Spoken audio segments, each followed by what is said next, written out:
Bukakan setiap hati dan pikiran kami Tuhan. Urapi hidup kami agar menjadi tanah dan ladang yang subur untuk firman-Mu bisa masuk dan bertumbuh dengan ajaib. Biar hikmat, wahyu dan pengertian ada atas setiap kami. Terima kasih buat semuanya buat hari ini. Kami siap mendengarkan dan kami mau belajar. Hanya di dalam nama Tuhan Yesus Kristus. Haleluya. Amin. Shalom. Saya nggak usah memperkenalkan diri, pasti semua udah pada tahu ya. Itu pengen lihat ya?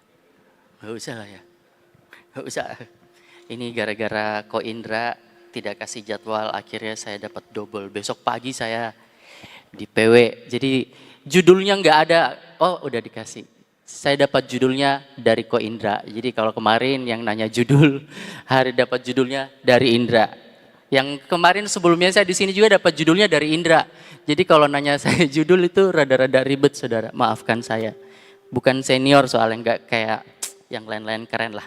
Hari ini saya mau bahas sesuatu tentang yang namanya precious. Precious atau mahal. Pasti semua pada tahu kan, berlian itu mahal. Semua pasti suka barang mahal, benar nggak? Ada suka barang murah? Nggak ada yang suka barang murah, saya yakin tidak ada yang suka barang murah. Oh iya, saya suka kalau diiringin keyboard biar seperti Korea-Koreaan, romantis gimana gitu. Looks-nya udah kayak opa, jadi harus lagunya romantis, ya kan? Oke, kita lanjut ya. Mahal itu artinya apa sih saudara? Mahal itu artinya harganya, nilainya tinggi. Terus mahal apa lagi artinya? Artinya mahal itu artinya jumlahnya nggak banyak. Cuman sedikit. Dan semua orang suka pakai barang mahal. Contoh, kalau saudara, ini mereka angkatannya tahu handphone Mito nggak sih? Nggak tahu ya kayaknya ya. Nah, beberapa tahu kan. Kalau saya kasih handphone Mito sama iPhone, pilih mana? Ya iPhone, karena semuanya sukanya barang mahal, tidak mau yang murah. Benar nggak saudara? Saya juga suka barang-barang mahal saudara. Saya punya beberapa barang mahal di rumah. Semua pasti kalau lihat di TV pasti lihatnya siapa, misal kalau zaman dulu kan lihat Syahrini lah, orang-orang flexing pakainya Hermes, Dior. Kalau Diornya itu sampai harus muntah ngomong Dior gitu kan. Biar kalau enggak kalian salah sebut beneran saudara, kalau saudara ngomong Dior gitu kalian enggak kelihatan kaya. Kelihatan kalau salah sebut merek ya, LV, Louis Vuitton gitu kan. Itu kelihatan kalau kalian tuh bukan orang kaya. Tapi Louis Vuitton gitu kan, jadi kelihatan kaya gitu. Walaupun gak punya. Tapi saya punya saudara. Ya, iya dong. Kita harus punya lah. Gitu. Karena saya suka barang mahal. Saya punya beberapa di rumah gitu, tapi gak pernah kepake kalau di Cirebon. Kalau di Cirebon saya pakainya bajunya eksekutif, celana pesantren gitu kan. Jadi soalnya gaulnya sama orang-orang tua saudara. Kalau sama orang tua itu terlalu banyak Taurat. Kalau yang muda lihat nih bajunya udah skena banget ya. Benar nggak? Tuh. Iya benar. Udah saya nggak mau di LG. Jadi semua suka barang-barang mahal. Kalau kita lihat Syahrini itu pakai barang mahal, keren gak saudara? Pasti lihat kan, dia lewat pakai tenteng Hermes gitu, wah keren, mahal. Coba yang nenteng, misalnya Syahrini nenteng barang palsu, pasti kelihatan tetap mahal, bener gak? Bener gak? Coba mbak di rumah kalian, yang punya mbak mungkin ada, atau di sinilah kita selalu punya korban buat diomongin, bukan korban sih maksudnya. Mbak Wati misalnya, Mbak Wati tahu Mbak Wati kan? Tiba-tiba dia lewat nenteng Hermes pasti ngomongnya apa? Mbak check out di Shopee ya, bener kan? Gak percaya. Jadi mahal itu sebenarnya juga tidak ditentukan sama barang. Tapi seberapa engkau bisa membawa dirimu. Apa yang kau pakai akan kelihatan mahal. Saya tadi pagi tuh pakai baju Tommy apa ya, Hilfiger lah gitu-gitulah namanya. Terus ditanyain, wah bajunya mahal ya? Pasti 1 jutaan gitu. Tahu nggak baju saya beli berapa saudara? Itu saya dikasih orang, belinya di mana? Factory Outlet di Bandung. Jadi tidak harus kalian pakai barang mahal buat kalian menunjukkan bahwa kalian mahal. Karena yang di dalam cara kalian membawakan diri kalian, cara kalian melihat diri kalian, cara kalian men-treat diri kalian, itu akan terlihat mahal dengan sendirinya tanpa kalian harus nenteng barang-barang mahal. Karena mahal itu tidak bergantung dari barang. Barang kalian bisa beli, tapi kelas tidak bisa dibeli. Itu dari pribadi masing-masing. Nanti kita bahas gimana sih biar kelihatan mahal, biar nggak kelihatan murah. Saya kasih bocorannya dikit dulu ya. Kalau pacaran tuh ya, belum juga nikah, udah gandengan, itu murah. Itu nanti dibahas. Itu bocoran dikit. Biar kalian tahu siapa yang mahal, siapa yang murah. Nanti kalian tahu, sekitar kalian pasti, oh itu murah, oh itu mahal, kelihatan nanti saudara. Mau mereka nenteng barang apapun, tetap aja murah. Jadi saudara, ada satu cerita. Ini biar melengkapi cerita.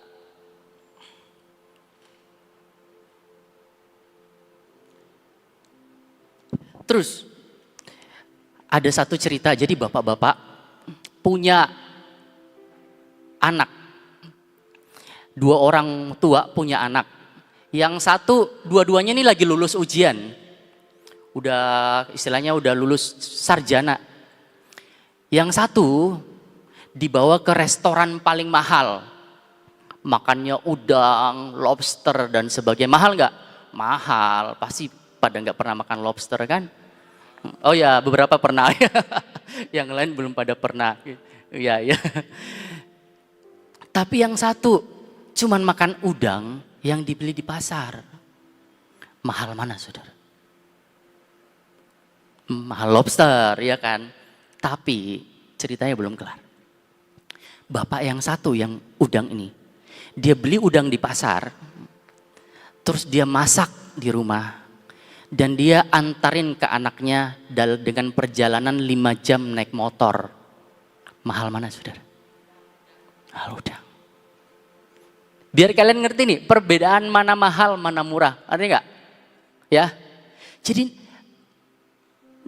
barang mahal itu tidak selalu dinilai dari harga fisik dan rupiah. Tetapi seberapa engkau menaruh hatimu di satu barang, itu akan terlihat mahal di mata orang lain. Mungkin di mata orang lain, mungkin buat di mata orang-orang di sekitarnya, udang itu terlihatan murah. Tapi di mata anaknya, itu udah udang termahal di dunia yang pernah dia makan. Angkat sini sampai sini ya saudara ya. Saya akan coba karena saya baru dapat ini tadi sore. Semoga bisa masuk. Terus untuk jadi mahal itu, kalau mahal itu pernah tahu bahasanya hall, benar nggak? Hall itu kayak ruangan yang besar. Mau sewa hall gitu kan. Itu asal katanya sebenarnya mahal itu dari bahasa India. Dan diadopsi oleh orang Amerika, oleh orang Inggris dan jadilah namanya hall. Hall itu artinya ruangan yang besar. Untuk bisa jadi mahal harus punya wadah hati yang besar. Terus kita bahas apa aja sih yang membuat orang itu, apa aja sih yang murah-murah itu apa? Pertama itu yang saya catat di sini apa? Pertama itu kalau masih muda-muda gini selalu butuh apa saudara? Butuhnya pengakuan, benar nggak? Nyari apa? Validasi. Udah pasti cari validasi. Benar nggak saudara? Pengen ini, pengen itu nyari apa? Validasi. Biar kelihatan keren, benar nggak? Beli barang yang bagus buat apa saudara? Kelihatan apa? Keren. Biar kayak Syahrini, wah sampai mentok juga susah kayak Syahrini tuh. Syahrini, ya aduh lah ini soalnya direkam jadi agak kurang etis kalau nggak bakalan bisa saudara, susah tuh kalau mau kayak Syahrini tuh ya. Tapi bisa nggak? Bisa. Tidak harus punya barang mahal. Tapi kalian yang harus menjadi mahal. Jadi kenapa orang selalu butuh validasi? Misalnya nih kalau di sosmed, saya kan teman-temannya lumayan banyak selebgram. Tapi terakhir juga saya lihat Indra temennya juga ada yang itu ya, yang lumayan kontroversi. Jadi mereka kadang nih misalnya kita nih foto upload di sosmed, bener gak? Selfie, wah saya dulu suka selfie saudara. Buat apa? Cek ombak. Siapa yang nge-like, terus tiba-tiba banyak yang DM, lagi di mana? Boleh kenalan gak? Wah itu validasi. Saya suka selfie dulu. Kita kadang-kadang ya, kalau anak-anak sekarang pasti sukanya selfie atau foto apa, foto di mana. Nanti tuh dilihat tuh jumlah like-nya berapa. Wah foto berikutnya kok like-nya kurang ya. Yang komen berapa, wih keren ya, ganteng ya, dan sebagainya gitu loh. Kalau saya dulu sukanya apa saudara? Saya dulu suka upload foto-foto kalau saya lagi di hotel bintang 5, saya lagi di villa-villa mahal. Karena dulu saya ikutnya sama influencer. Jadi mereka kalau di endorse ke villa, hotel bintang 5, otomatis saya ikut saudara. Jadi saya videoin tuh semua. Berasa saya yang bayar, tapi dibayarin orang, numpang. Buat apa? Buat orang tahu, buat orang pikir saya itu kaya. Karena kenapa saudara? Hati saya, jiwa saya itu bermasalah. Orang yang selalu butuh validasi, jiwanya pasti bermasalah. Karena kurang butuh pengakuan dari orang. Kenapa saya bilang orang butuh validasi itu murah? Karena dia pengennya orang tahu kalau dia mahal.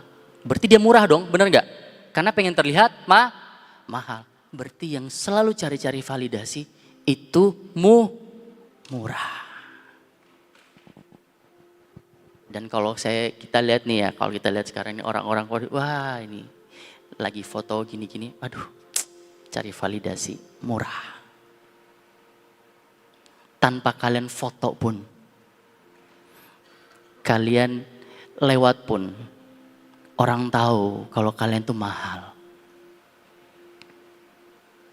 Tapi kalian suka cari-cari, tapi nggak apa-apa. Ada juga yang upload di story, di IG buat apa? Oh saya pengen ngeliat dari saya dulu zaman masih muda sampai saya umur sekarang, nostalgia bersama keluarga dan anak. Boleh saudara, tidak ada salah. Yang penting motivasi hati kita pada saat kita mengupload sesuatu itu seperti apa.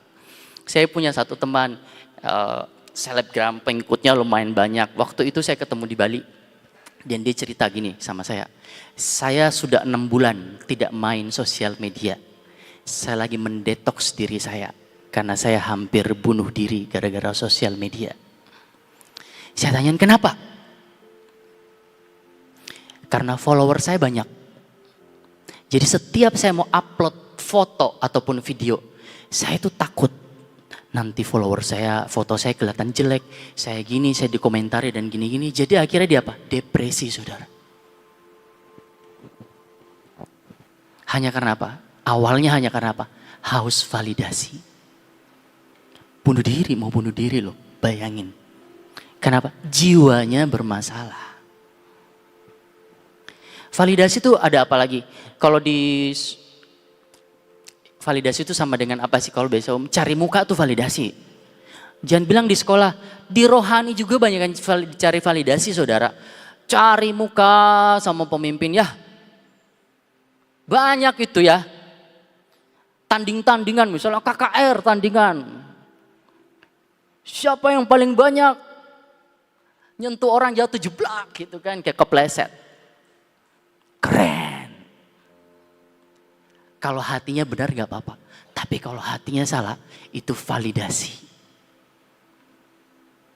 Saya butuh 20.000 jiwa. Kalau tidak datang, saya merasa gagal. Validasi. Karena Tuhan yang kasih jiwa. Kita melakukan yang terbaik semuanya. Urusan mau datang berapa, itu Tuhan yang menentukan. Yang cocok buat firman pada saat itu. Tapi kalau sudah misalnya 20.000 tidak datang 20.000, aduh saya merasa bersalah gimana. Itu namanya sombong. validasi. Itu perlu dicek. Jiwanya benar atau enggak. Dalam Tuhan saudara enggak perlu validasi. Tuhan tahu semuanya. Ini buat yang di pelayanan.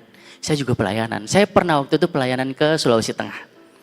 Dan saya ditanyalah sama Bapak Cendan.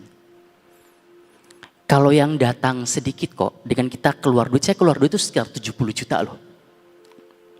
Buat KKR di Sulawesi Tengah. Terus, Cendan datang, kalau yang datang sedikit gimana kok? Saya bilang saya akan tetap khotbah. Karena 70 juta itu tidak sesuai dengan 1 jiwa buat saya. Uang saya itu tidak berharga 70 juta daripada 1 jiwa yang bertobat di depan saya. Saya tidak butuh banyak-banyak. Kalau Tuhan kasih saya 1 jiwa, saya akan layani 1 jiwa. Sekalipun saya sudah keluar 70 juta. Saya nggak butuh banyak saudara. Ngapain kalau banyak yang datang yang ngerti cuman berapa orang. Itu lebih buang tenaga. Saya tidak butuh banyak-banyak. Karena saya tahu hati Tuhan selalu ada di yang satu. Karena 99 biasanya sudah terlayani. Ya saudara ya, kita lanjut. Itu validasi. Apalagi nih saya baca. Banyak anak-anak itu, banyak orang-orang yang hancur karena validasi. Kenapa? Kadang kita pengen punya teman dengan validasi. Benar gak? Kita pengen kalau kita punya apa, wah nanti banyak orang yang mau berteman sama saya. Kalau saya terkenal banyak orang mau berteman sama saya. Saudara yakinlah kalau saudara terkenal dan punya banyak duit, maka teman-teman yang datang ke kalian tuh teman-teman yang fake. Palsu. Cuman mau pada saat kalian di atas. Saya punya teman. Dia waktu masih di atas nih, wah semua temennya datang nyamperin kayak semut. Karena dia terkenal juga di sosmed.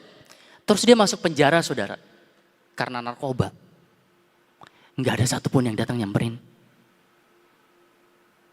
Sampai dia ngomong ke saya, kok bayangin saya lagi di titik paling rendah nih. Teman-teman saya yang dulu happy-happy sama saya, nggak ada yang datang nyamperin. Semuanya fake saudara. Terus ada lagi teman saya. Karena hausnya validasi. Jadi dia pengen masuk dunia artis, pengen apa. Jadi akhirnya dia nipu sana sini. Sekarang orangnya lagi jadi buron, nipu duit sampai 1 miliar lebih. Kalau lihat dia pakai sepatunya Louis Vuitton, pakai bajunya Dior, pakai gelang, pakai apa itu?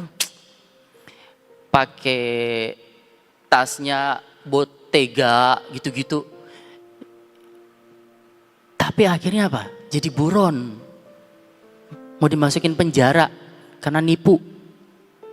Buat apa saudara? Haus validasi.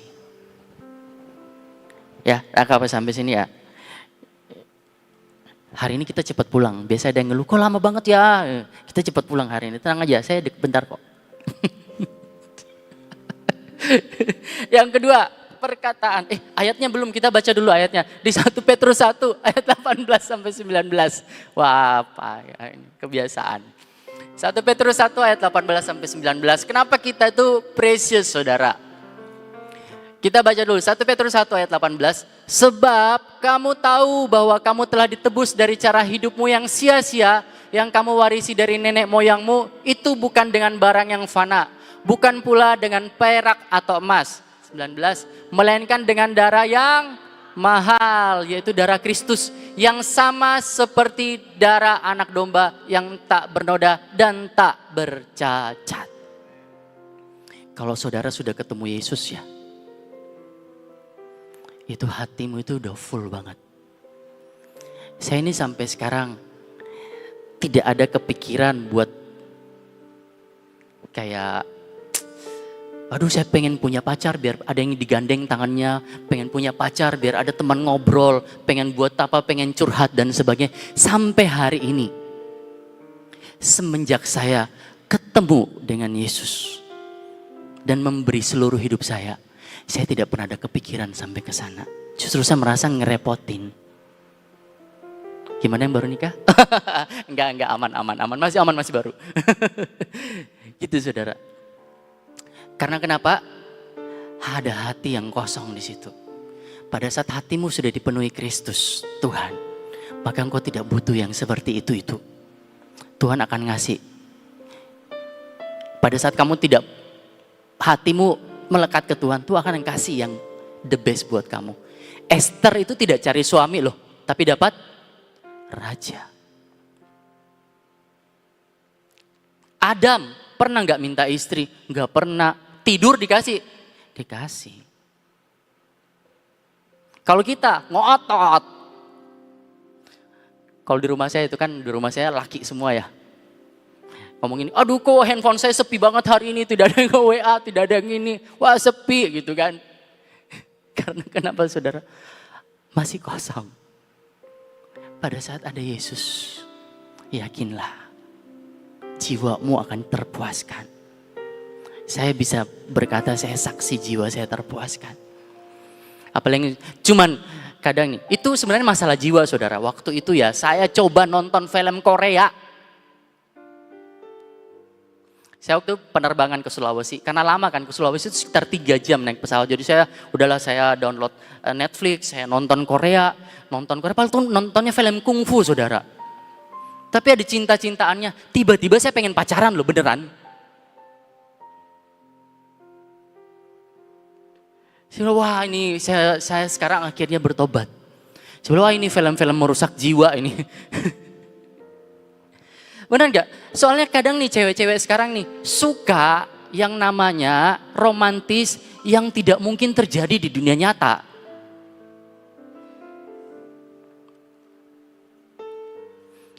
Tahu kasus Kim Se-rong dan siapa itu Kim So-hyun kan? Itu sangat tidak romantis saudara. Sampai harus mati gitu loh. Cuman diromantisin 4 tahun terus mati mau tah. Bahkan orang Korea pun aslinya itu tidak seperti itu saudara. Tidak ada yang pasangan tiap hari. Gini juga ini. Kalian kan cuma nonton itu sejam. Jadi misalnya 40 seri paling 40 jam, benar gak sih? Kalian kalau diromantisin 40 jam itu masih oke. Tapi kalau sepanjang hidup 24 jam bosen saudara. Tiap hari dikasih bunga I love you, tiap hari dikasih bunga I love you, bosen beneran. Kecuali bunga deposito kata Indra. Boleh. Deposito aman ya, aman. Yang cowok-cowok jangan dibilang boleh, karena yang cowok yang ngasih bunga deposito. Makanya jangan dulu pacaran kalau masih pulang sekolah bawa matahari. Iya kan? Masih bawa asem, bawa matahari, pengen pacaran. Gitu. Minta duit buat apa? Minta duit apa? Pengen bioskop. Wah. Iya kan, ngapain? Belum ada duit, pengen pacaran. Itu otaknya di mana? Terus yang cewek-cewek, aduh saya pengen lah punya pacar seperti Lee Min Ho gitu. Aduh cewek-cewek jangan kebanyakan tidur tengkurap. Balik sekali-kali gitu kan. Tuh. Karena tidak nyata. Saudara ternyata kalau saudara ngefans dan suka sama orang yang tidak pernah ketemu, itu ada indikasi sakit jiwa.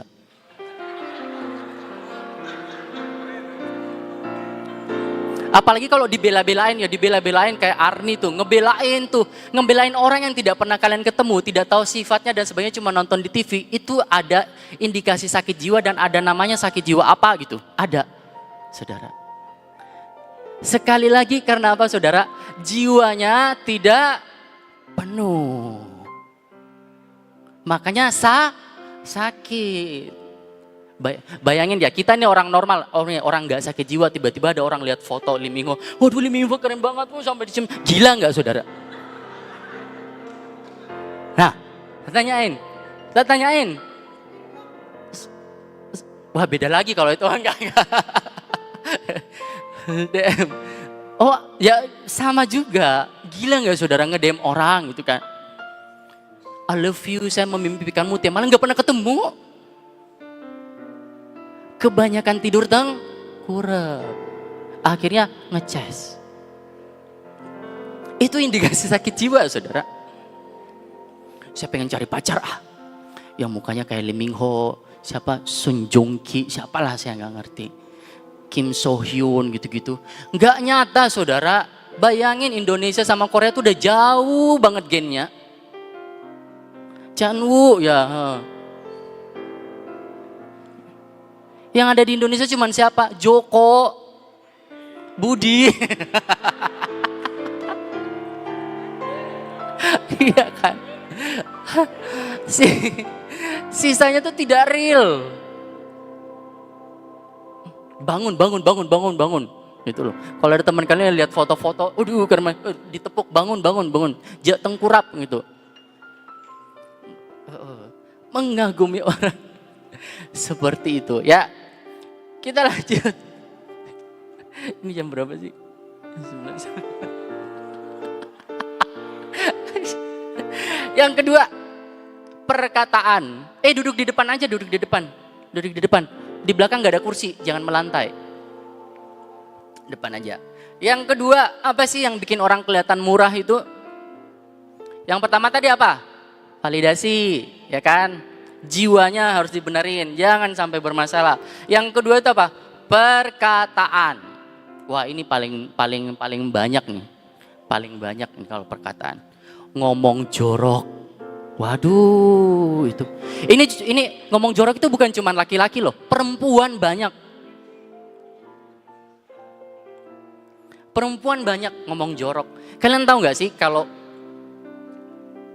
perkataan itu kan, tahu mantra nggak? Mantra kan diucapkan buat misalnya pengen sesuatu yang mistik. Mantra digunakan tuh kayak buat misalnya ngesantet orang dan sebagainya. Tahu arti kata mantra apa? Sesuatu, guna-guna ya, benar. Kalau di Sulawesi namanya guna-guna. Mantra itu artinya sesuatu, sepatah kata yang diucapkan berulang-ulang sampai itu jadi.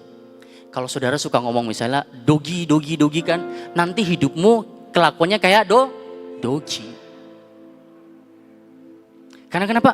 Kamu ucapkan itu terus dan itu jadi. Bahkan ya, kalau saudara mau tahu, di luar Kristen mereka berkata bahwa sesuatu kata yang diucapkan ke orang lain itu punya energi yang akan membuat itu jadi di hidup orang dan di hidup dia sendiri. Jadi harus berhati-hati dengan perkataan, saudara. Perkataan jorok itu paling banyak lah, dikit-dikit. Jangan bilang, saya orang rohani juga banyak, saudara, yang ngomong jorok. Saya pernah dengar cerita, udah si karapata stop. Nangis ya, udah nangis, udah kelar, ngomong apa? Ya ngomong jorok. Orang rohani loh itu. Ngomong jir gitu. Udah sekarang nangis gitu kan. Doa buat bangsa, doa buat jiwa-jiwa dan keluar ngomongnya jir. Terus buat apa? Tidak bisa saudara itu hidup saat gini. Saya juga dulu suka ngomong jorok, saudara. Wah, kalau saya ngomong jorok itu renyah, saudara. Enak didengar di telinga. Karena saya kursus, jadi ngerti. Enggak. Temen saya kalau lihat saya ngomong jorok, mereka suka. Karena renyah di telinganya. Fasih saya kalau ngomong. Tapi sampai sekarang anak-anak di rumah saya, pernah nggak sekali saya ngomong? Nggak pernah. Semarah-marahnya saya sama mereka, saya tidak pernah akan keluarkan kata-kata itu. Buat saya dulu itu biasa aja. Ya itu panggilan sohib lah, bener gak? Kayak panggilan akrab lah buat temen. Misalnya maaf kata, Enjing dari mana? Kan? Ya bener gak? Ya gitu kan? Ya itu panggilan sohib buat saya dulu. Tapi semakin kamu dalam ke Tuhan, maka itu akan, maka engkau akan merasa kata-kata itu menjadi menjijikkan buat saudara. Karena kekudusan Tuhan tidak akan pernah bisa bercampur dengan sesuatu yang jorok, saudara.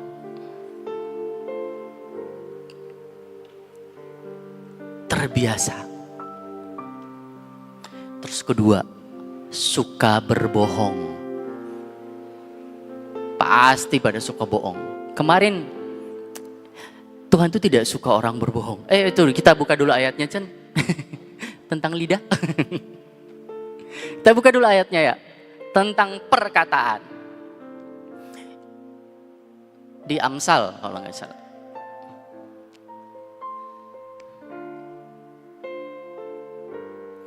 Hidup dan mati dikuasai lidah. Siapa suka menggemakannya akan memakan buahnya. Ini seperti mantra. Kalian ulangi berulang-ulang, maka itu akan jadi dalam hidupmu seperti apa yang kau katakan. Terus yang kedua adalah suka bohong. Tuhan itu tidak suka orang yang bohong. Saya juga kadang-kadang bohong. Jadi kemarin itu ada cerita. Jadi ada satu anak ke rumah saya, saudara. Tiba-tiba dia ke rumah saya ngomong kayak gini. Jadi dia punya masalah karena boarding passnya nggak kelar. Terus dia bilang, boarding pass kamu udah kelar nggak? Udah kok. Hari ini seandainya saya masuk sekolah, boarding pass saya pasti sudah dikumpul selesai dan saya bisa ujian. Terus sudah gitu, beberapa hari oh iya kasihan anak ini ya gitu.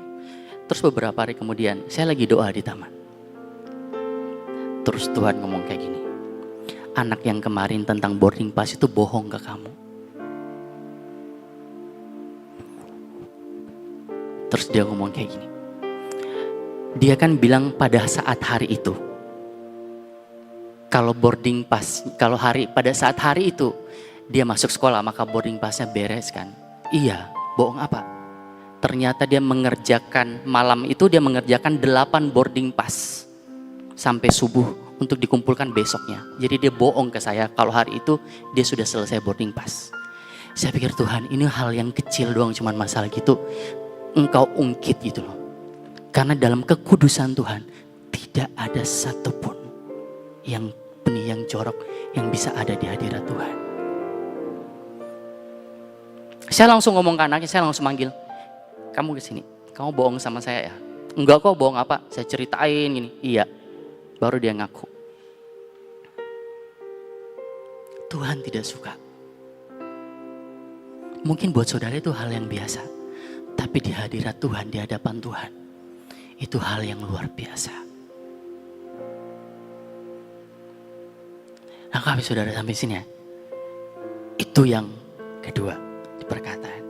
Yang ketiga tadi udahlah, suka mengutuki. Misalnya kalau udah marah sama orang, langsung ngutuk gitu kan. Wah, kurang ajar ya, saya doain nanti keluargamu gini-gini, jatuh miskin dan sebagainya. Gitu, itu ngutukin saudara.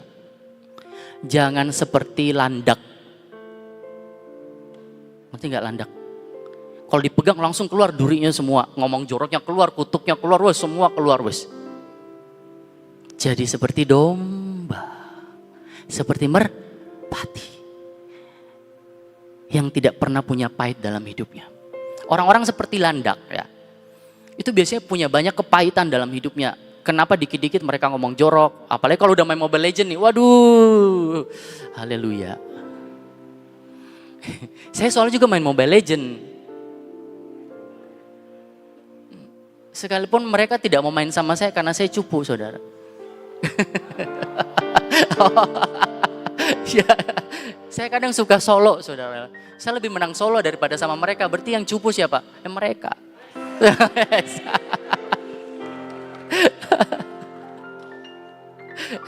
Rank saya lebih naik kalau saya main solo dibanding saya ramean-ramean, saya selalu pasti kalah. Oke saudara, kita lanjut berikutnya. Yang berikut adalah pergaulan. Ayatnya, pergaulan yang buruk merusak kebiasaan yang baik. Ada ayatnya. Chan. Oke. Terus saya lanjut dulu sebelum ayat keluar. Pergaulan yang jangan sesat. Janganlah kamu sesat. Pergaulan yang buruk merusakkan kebiasaan yang baik. Saudara, kalau ada 4 orang yang merokok, ada 1 orang yang tidak merokok, yakinlah yang kelima akan menjadi perokok. Tidak mungkin dia tidak merokok. Karena pergaulannya menjebak dia, menarik dia menjadi orang-orang yang bakal binasa. Itu pergaulan yang buruk, saudara. Kalau ada 4 orang anak Tuhan, yang satu perokok, yakinlah yang satu ini akan jadi anak Tuhan. Makanya anak-anak saya tahu siapa yang perokok di sini saudara. Kalau anak di rumah saya, jangan ya, berteman boleh, bergaul jangan. Enggak, bukan tidak boleh berteman saudara, berteman boleh, bergaul jangan. Berteman itu gini, kalau saya ini ya, dulu istilah saya ini, saya berteman sama semua orang, tapi saya tidak dekat sama semua orang. Karena tidak semua orang bisa menyimpan rahasia saya, tidak semua orang benar-benar peduli sama saya. Tapi teman saya banyak saudara, wah teman saya banyak banget. Saya mau kemana, ke Bali, ke Jogja, kemana semua ada. Yang penting saya udah pasang status aja di IG, pasti udah pada DM. Lagi di mana, ketemu yuk gini, cuman saya gak pengen ketemu saudara. Saya sedang menjauhi pergaulan yang buruk. Saya memutuskan hubungan dengan komunitas yang lama. Komunitas yang lama saya itu keren saudara. Bukan komunitas biasa-biasa, yang cuma kumpul di kafe, makan roti bakar, enggak saudara. Terus misal nakalnya cuma minum Amer dan kawa-kawa, enggak saudara, itu cuma 50 ribuan. Itu loh. Tak beliin 1 dus kalau mau. Sampai kamu muntah kawa-kawa tak minum di depan saya. Enggak, udah enggak kayak gitu pergaulan saya. Pergaulan saya itu dulu, ini saya flexing saudara ini, flexing. Kita kalau minum nih ya, 1 minum itu ada yang namanya Azul. Saya aja kalau karaoke misalnya di Happy Papi kan, karaoke di Happy Papi cuma berapa sih? Paling 100 ribu, 200 jam. Saya 9 juta sejam.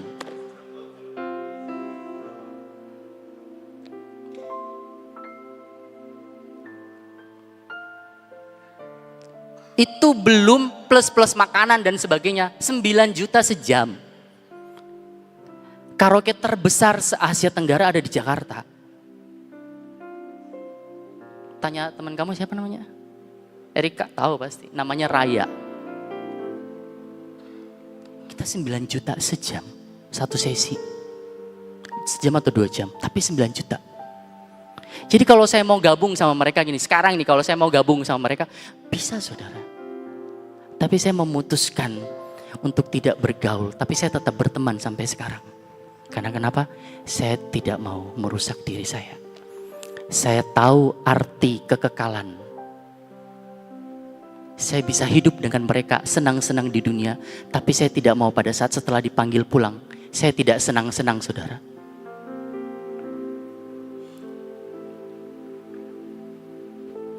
Saya di Bali. Kita masuk yang namanya Sisi. Itu semalam bisa habis 50 juta. Semalam doang. Jadi kalau cuman Amer 50 ribu ngumpul rame-rame dibagi gelas kecil-kecil campur Sprite gitu kan, waduh udahlah. Beda kelas saudara. Yang begitu aja saya berani mengambil keputusan untuk menjauhi saudara. Kenapa saudara masih yang gitu? Jauhilah pergaulan yang buruk. Karena itu akan merusak hidupmu. Tidak ada satupun yang lebih indah selain di hadirat Tuhan. Percaya weh sama saya. Saya ini ngalami sendiri. Hidup saya sampai sekarang itu diberkati saudara. Saya baru mikir duren, datang duren. Saya baru mikir salak, datang salak. Saya pengen duit, ada duitnya. Walaupun tidak banyak, tetapi itu ada sukacita yang jauh lebih besar di hati saya dibanding saya harus hidup dari villa mahal ke villa mahal, hotel bintang 5 ke hotel bintang 5 saudara. Saya bukan nginap di hotel biasa-biasa, kita tuh nginapnya hotel bintang 5. Endorse. Saya pernah nginap di Ritz Carlton di Jakarta, atau Ritz Carlton kan? Itu sebulannya, itu di booking 3 bulan. Tahu sebulannya berapa? Itu sekitar 300 sampai 400 juta sebulan. Karena semalamnya itu sekitar 10 juta, itu 2 kamar. Saya memutuskan untuk keluar dari pergaulan yang buruk. Karena di sana pun saya tidak menemukan damai dan sukacita yang seperti saya rasakan saat ini. Walaupun saya ngontrak rumah saya dipenuhi dengan anak-anak. Rumah berantakan setiap hari. Saya tidak privasi di kamar, wah semua udah nempel sama rumah saya. Tapi saya suka cita sama mereka. Saya bahagia sama anak-anak di rumah saya. Dibanding saya ngumpul-ngumpul tidak jelas, mabok-mabokan. Karena kenapa? Saya menghindari pergaulan yang buruk. Hari ini saudara, pergaulanmu akan menentukan masa depanmu. Sama siapa engkau bergaul, maka itu akan menentukan engkau akan jadi apa nanti ke depannya. Kalau engkau bergaul dengan orang-orang yang minder, aduh saya tidak bisa, aduh dikit-dikit, enggak bisa jangan gini-gini. Maka engkau akan menjadi orang yang tidak pernah berhasil dan sukses. Saya tuh ada nyatat satu kata-kata. Kata-katanya bagus, tak catat gak ya? Oh, kata-kata yang namanya ini, saya coba lagi, itu adalah kata-kata orang sukses. Tapi kata-kata ada orang yang berkata begini, aduh saya nggak bisa. Itu perkataan orang sukses. Karena orang tidak sukses itu adalah orang yang tidak pernah mau memulai sesuatu. Tapi kalau dibilang saya mau coba lagi, berarti dia pernah memulai sesuatu. Dan itu kata-kata daripada semua orang sukses. Tangkap ya. Oke, itu tadi masuk di pergaulan ya. Lingkungan sangat mempengaruhi. Sekarang kita masuk yang berikutnya. Tentang kekudusan hidup. Wah ini banyak yang kena ini, pacaran. Ya. Tentang pacaran saudara. Bukankah dikit-dikit kita pacaran, itu boncengan dipeluk gitu kan. Kadang ada yang pernah di saya itu ngomong ini, saya balap kok biar apa nanti kalau direm cutrat jeder gitu kan. Itu murah, saudara. Saya punya teman nih, ya nyebut PSK boleh nggak sih di sini? Boleh lah. Teman saya PSK, sekarang udah tobat, pernah datang ke taman saudara. Dia kalau cuman di booking keluar ya, booking keluar ini tidak diapa-apain ya. Mungkin cuma dipegang atau dipeluk, itu bayar 2,5 juta.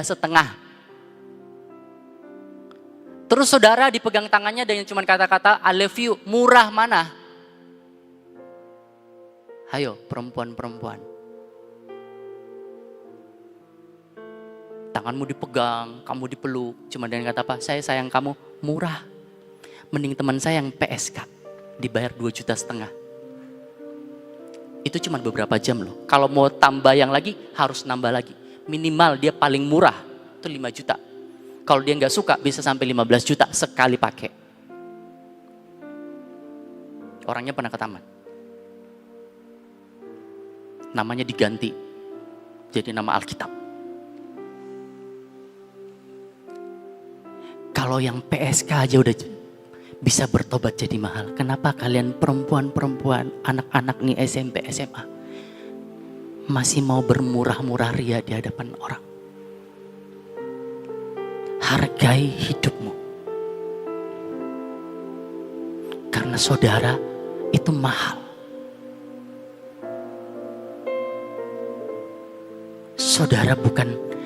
Saudara ini bukan diciptakan murah-murah gitu. Tapi yang membuat murah siapa? Saudara sendiri. Udah peluk-pelukan gitu kan. Murah saudara. Saya kalau lihat gitu ya, aduh kasihan nih. Masih SMP, SMA, udah murahan. Gimana kuliahnya? Lengkap saudara sampai sini ya? Ada satu lagi kesaksian. Cowok, nih cowok ini kali ini cowok. Bad boy. Cewek-cewek itu kan suka yang bad boy ya. Aneh saya pikir tuh perempuan tuh. Dikasih yang baik-baik gak suka. Sukanya yang nakal, katanya penasaran. Aneh perempuan beneran sumpah. Ini bad boy saudara. Jadi setiap kali dia berpacaran, dia akan melakukan itu ke pacarnya. Tapi terakhir dia ngomong apa? Saya akan menikah dengan perempuan yang tidak pernah saya berhubungan badan.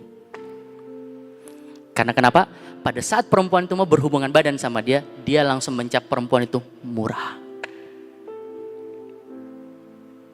Dia akan menikah dengan perempuan yang tidak mau diajak berhubungan.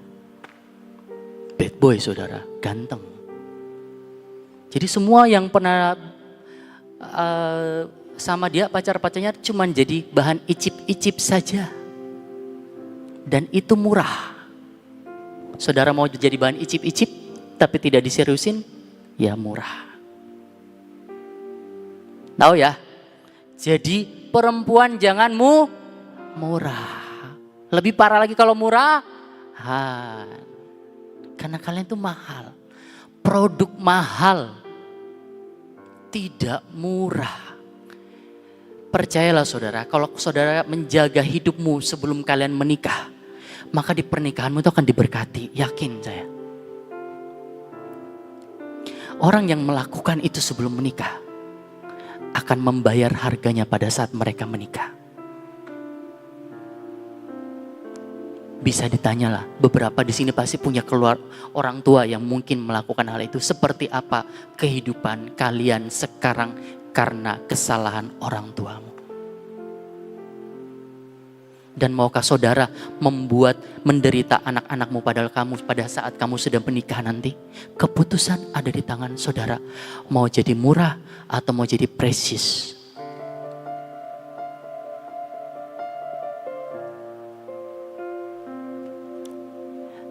Saudara, Tuhan itu ya. Saya kalau mau cerita tentang Tuhan itu seberapa hatinya tuh ya. Nusuk saudara. Saya pernah lihat Tuhan menangis di bawah satu pohon. Dan dia berdoa buat siapa? Buat saudara dan saya. Dan waktu itu saya tahu bahwa manusia itu bobroknya minta ampun. Dalam penglihatan itu saya nanya ke Tuhan. Saya bilang, Tuhan, ngapain sih kamu masih mau berdoa buat model kayak kita gini, manusia ini jeleknya minta ampun. Kasih saya satu alasan. Kenapa kamu masih sayang? Masih mau berdoa berlutut menangis buat saya dan saudara. Tahu Tuhan ngomong apa? Tidak ada alasannya. Alasannya adalah karena saya cinta sama mereka. Itu buat hati saya Tuhan. Sampai seperti itu. Dan kalian yang ditangisin sampai berdarah-darah, membuat murah hidupmu dengan apa? Melakukan sesuatu yang menyakiti hatinya. Teman saya waktu itu dari Morowali telepon saya. Bukan teman saya, anak persekutuan saya dulu. Hidupnya hancur berantakan. Dia free sex, dia semuanya. Karena dia itu di dalam satu kompleks perusahaan. Dia ngomong kayak ini, Kak saya pengen tobat Kak. Saya sudah tidak kuat hidup kayak begini. Gimana ya caranya ya? Saya masih melakukan ini dan itu. Saya bilang sama dia gini. Saya bilang sama anaknya, Dek, kamu tahu gak? Kalau pada saat kamu melakukan berhubungan, kamu ngerokok, kamu melakukan yang tidak benar. Penonton yang paling setia yang nontonin kamu melakukan itu siapa? Yesus.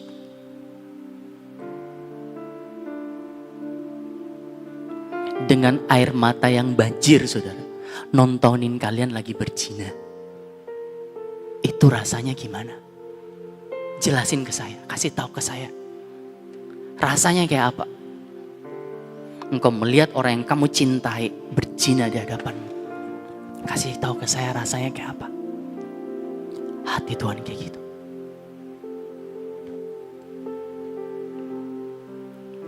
Edward, tangannya Ed.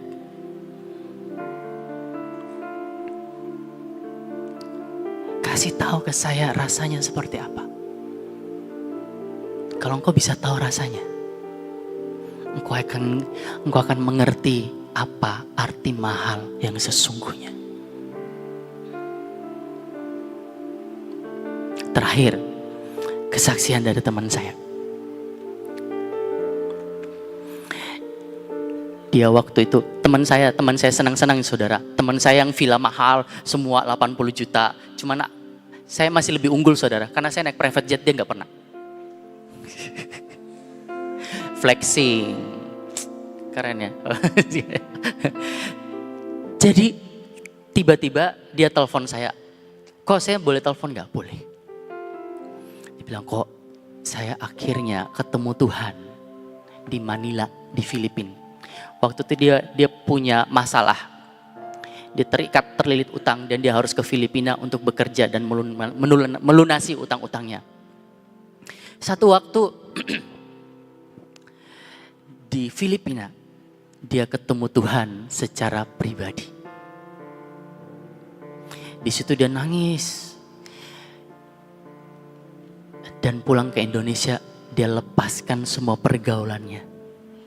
Dia telepon saya, dia ngomong, ingat gak dulu kita hedon-hedonnya bareng. Tapi ternyata ya kok ya, damai sejahteranya itu lebih enak sekarang dibanding waktu kita dulu hedon dan menikmati semua yang dunia. Sampai ngomong gini kita, kok tidak dari dulu ya? Kita itu ngikut Tuhan kayak gini.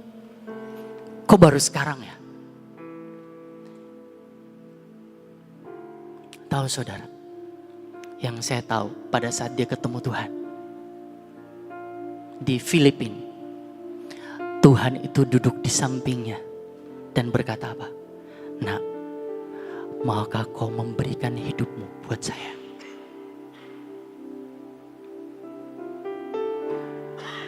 Hari ini saudara, pertanyaan yang sama buat saudara. Hari ini Tuhan sedang berdiri di sampingmu seperti teman saya dan berkata, maukah engkau memberikan hidupmu buat saya?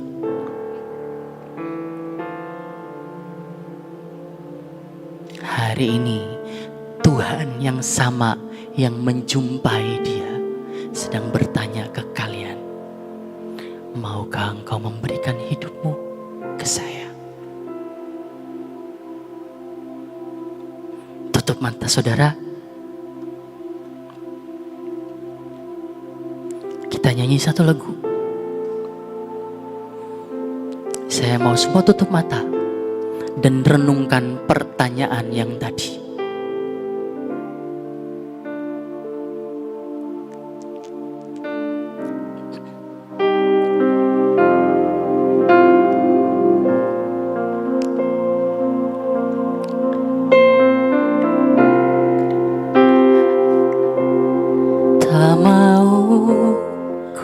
Hidup bagi dunia ini lagi, tak ingin kompromi, tak ingin lakukan hal yang dapat dukakan hatimu. Tak mau ku hidup di luar tutur kata firman-Mu yang telah bebaskanku. Yesus, kebenaran-Mu adalah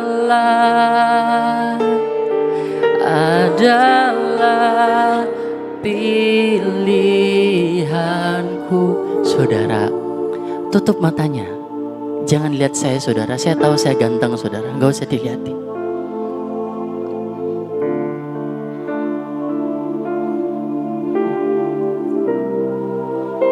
Sebenarnya ya, kalau saudara itu tidak bisa tutup mata sebanyak 1 menit aja, saudara itu punya jiwa yang bermasalah.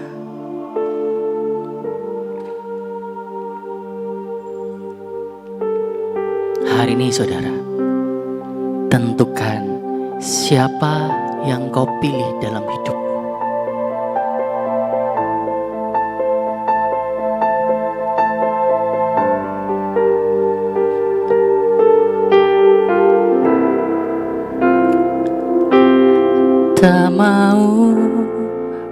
hidup bagi dunia ini lagi.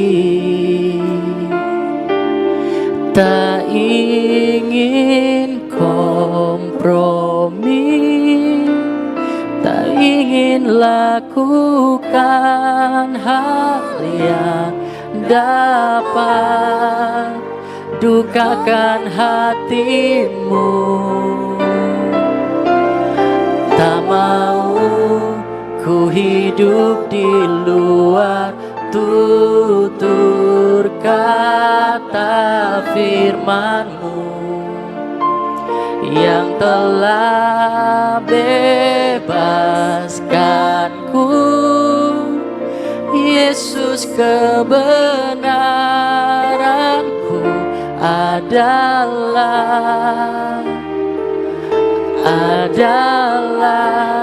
pilihanku.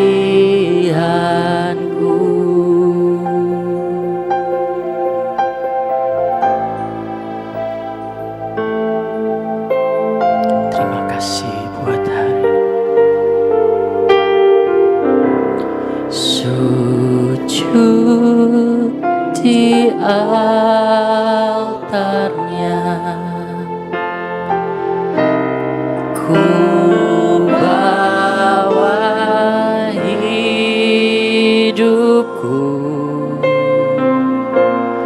ku terima anugerahnya, diampuniku dan bebaskanku. Dia ubah hidupku, baharui hatiku. Sesuatu terjadi saat datang di altarnya.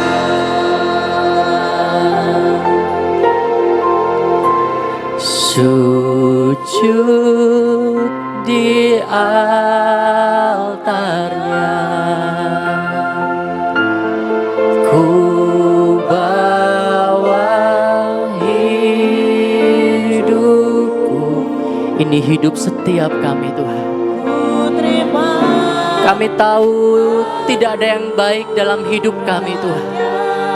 Kami tahu, Tuhan, kami masih melakukan hal-hal yang selalu menyakitkan hati-Mu, Tuhan.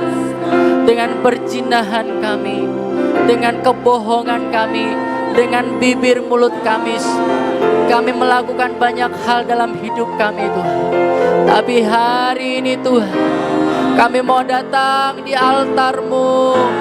Kami mau serahkan semuanya, Tuhan. Kami mau memilih Engkau, Tuhan.